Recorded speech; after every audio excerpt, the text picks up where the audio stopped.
In December 1916, the most dangerous man in Russia was invited to dinner. He knew it could be a trap. He went anyway.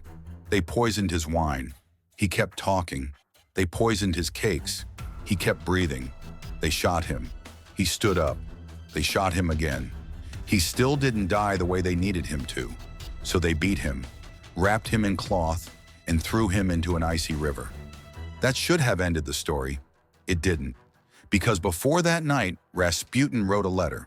In it, he warned the Tsar, if nobles killed him, the Romanov dynasty would fall within 2 years.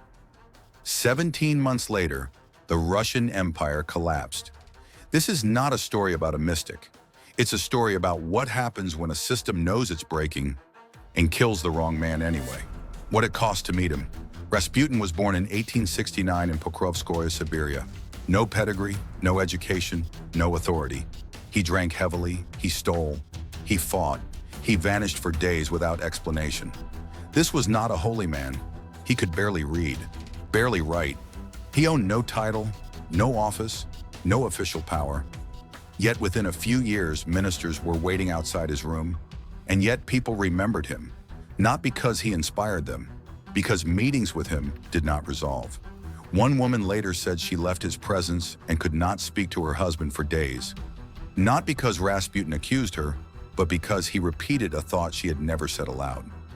A man followed him across villages after a single conversation, not out of devotion, but because Rasputin described a fear the man had never admitted even to himself. Rasputin did not comfort people, he described them, the kind that makes coincidence feel insufficient. Whether this was instinct, manipulation, or discipline does not matter, because the result was always the same. People left him exposed. Exposure creates loyalty in some, and in others something far more dangerous. Urgency. Why the palace let him stay? Tsar Nicholas II ruled by divine right, but divine rule had a private flaw. His only son Alexei suffered from hemophilia. A bruise could kill him. A fall could erase the future. The palace knew. The doctors concealed. The priest prayed. Nothing worked. Alexandra did not seek theology.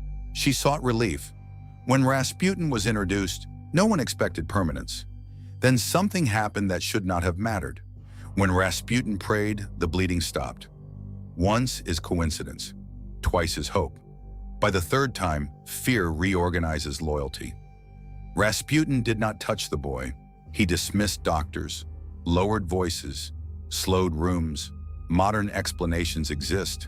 They are irrelevant, because belief does not follow explanation. It follows survival. From that moment on, Rasputin was no longer just a man. He became necessary. Remove him and everything above him became unstable. The palace after him. By 1916, Russia was already unraveling. War consumed bodies faster than they could be named. Cities starved without spectacle. The army obeyed without conviction. And inside the palace, a peasant mystic mattered more than ministers. Servants learned to read faces before speaking his name. Chairs he used were left empty longer than necessary. Whispers did not stop when he entered rooms. They redirected. The nobility did not hate Rasputin because he was immoral. They hated him because he proved something unforgivable. The problem wasn't his behavior, it was his access. He could walk into rooms generals could not. That legitimacy was performed, not possessed. That rank could be bypassed. That sanctity could be replaced. Rasputin did not threaten power. He reflected it. And systems built on illusion do not survive reflection. The point of no return. In December 1916, Rasputin wrote a letter. Not symbolically, not mystically, deliberately. I feel that before January 1st, I shall leave this life. Then he imposed consequences. If I am killed by common people, the Tsar will reign long. But if I am killed by nobles, the Tsar's family will perish, and none of his children will survive more than 2 years. This was not prophecy, it was entrapment, because once that letter existed, killing him meant confirming it. Because Rasputin understood something his educated enemies did not. Once belief is introduced, outcomes reorganize themselves to justify it. He sealed the letter, sent it to the Tsar, and eliminated the possibility of a clean act. When civilization failed first, On December 30th, 1916, Rasputin was invited to the palace of Prince Felix Yusupov. The men present believed themselves civilized.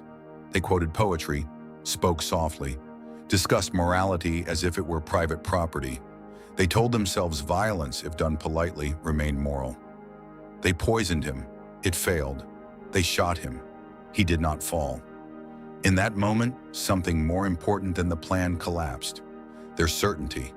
They were no longer men removing a problem. They were men discovering that education had not prepared them for fear.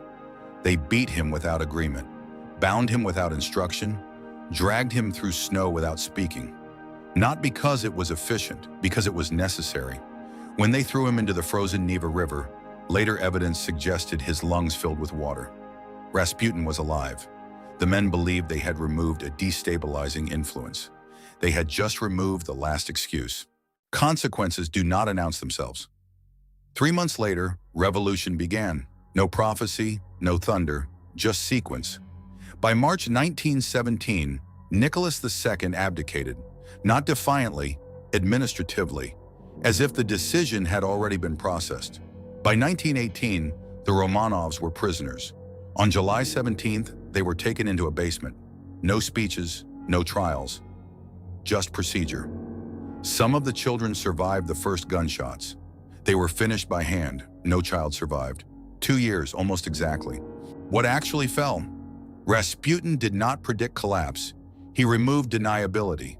He made sure that once violence happened, every disaster afterward would feel connected. He understood that systems do not fall when attacked. They fall when everyone inside them realizes the rules were never real, only repeated. Rasputin did not see the future. He forced everyone else to walk into it. This is not about Russia. Rasputin's letter was not a prophecy, it was a question. What happens when those who rule by destiny reveal they are ruled by fear? Russia answered, the Romanovs paid, and now the part that includes you. This pattern did not end in 1918. You still live inside systems that require belief to function. You still remove symbols instead of fixing structures. You still call collapse unthinkable until it happens. And when it does, you will recognize the feeling. Not panic, not surprise, recognition. Because the rules will not break. They will simply stop being believed. This is the lost past. And the reason these histories haunt us is not because they are strange, but because we keep agreeing to them right up until the moment they decide we are no longer necessary.